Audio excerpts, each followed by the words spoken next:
Inspired by the Spanish language original series, Money Heist Korea Joint Economic Area is a reimagining that is set in a unified Korean peninsula, following a group of thieves attempting to break into the national mint while a police task force surrounds them.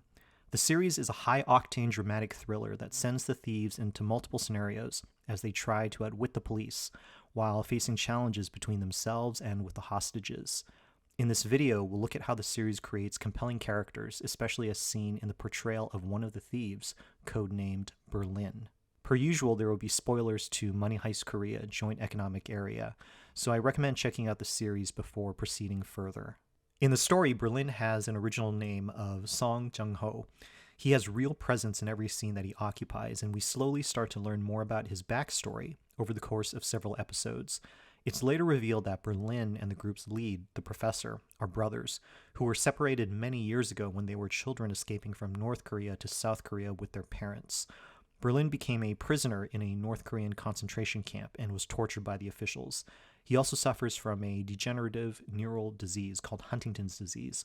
In the present day of the series, Berlin is an authoritative, strong-willed leader who harshly demands obedience from the hostages and uses brutal intimidation to keep the thieves on track with their plans. On the surface, we might think of Berlin as a typical antagonist or villain or a bully, but these are characterizations that are mostly informed by his outward behavior and bravado. The series digs deeper into his character to show us a more complicated, nuanced man.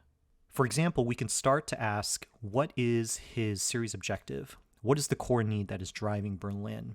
I think Berlin wants to please his brother, the professor, and to find affirmation and validation in their relationship. When the series begins, we're not quite sure why Berlin is so loyal to the professor, as events start to spiral out of control inside the Mint building. But when we learn about his connection to the professor, we start to see why Berlin acts the way he does. We witness part of their backstory in a flashback when we see them as children escaping from North Korea with their parents. Their father and the professor made it to safety, but their mother was killed, and Berlin was captured. We see another flashback where an adult Berlin reunites with his long-lost brother. So we now know that Berlin spent most of his adult life apart from the professor. For them to be reunited is significant, and Berlin treasures that connection. He has suffered greatly because of his medical condition and as a concentration camp survivor. It's not hard to imagine that Berlin would emerge from these challenges having lost much of himself.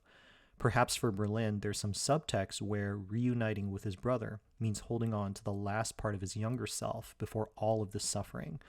Being with a professor reminds Berlin of how life once was before all of the harsh years that followed their separation. For Berlin to be a compelling character, we have to see his vulnerabilities.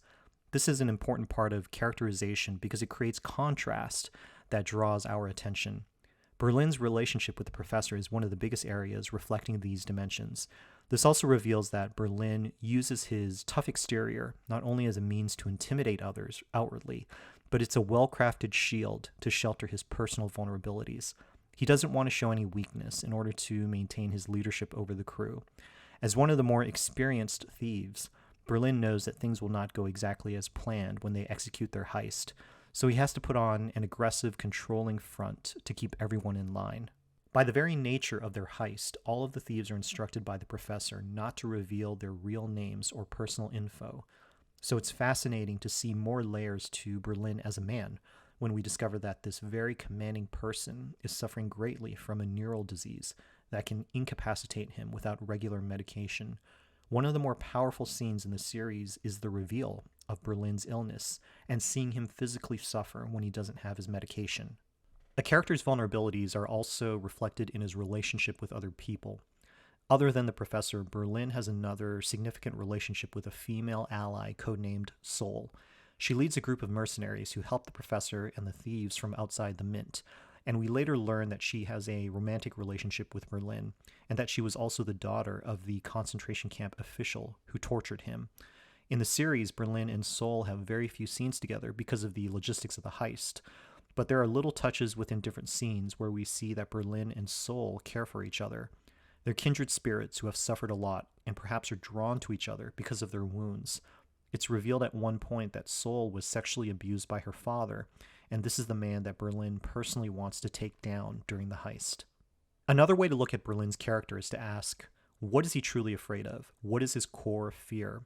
As mentioned earlier, I think Berlin is afraid of losing his connection to family, which is his relationship with his brother, the professor. In order to navigate a cruel world that took much from him, Berlin has had to diligently operate by his own moral code. Compared to the other thieves, he rarely shifts his tactics, and instead he stays the course, even in the face of impossible odds. If we dig deeper into the subtext, it's possible that a man like Berlin, who has been tortured greatly, may choose to hold on to a strict code of behavior in order to maintain his humanity, or even his sanity. Without that code, Berlin may have lost himself years ago. What's also interesting is that a character like Berlin, who initially appears to be a villain, turns out to have one of the most heroic moments in the series. Toward the end of the story, Berlin demonstrates a self-sacrificial nobility when he chooses to stay behind at the Mint and to hold off the police, as the rest of the thieves escape underground. This was not part of the professor's plan, and Berlin chooses to sacrifice himself to save his brother and the rest of the gang. Clearly, the professor doesn't want Berlin to do this, as seen in their phone conversation before the police break into the vault. It's a redemptive moment for Berlin, going from anti-hero to hero. He has always believed in the cause that the professor espoused, and like a dedicated soldier, he's willing to die for it. So for Money Heist Korea, Joint Economic Area, we see Berlin as a man with a tragic past who has an entire character arc spanning the series, revealing his deep vulnerabilities and the sacrifices he's willing to make to fight for his beliefs. He's a compelling character who leaves a deep impression even after the last episode has concluded.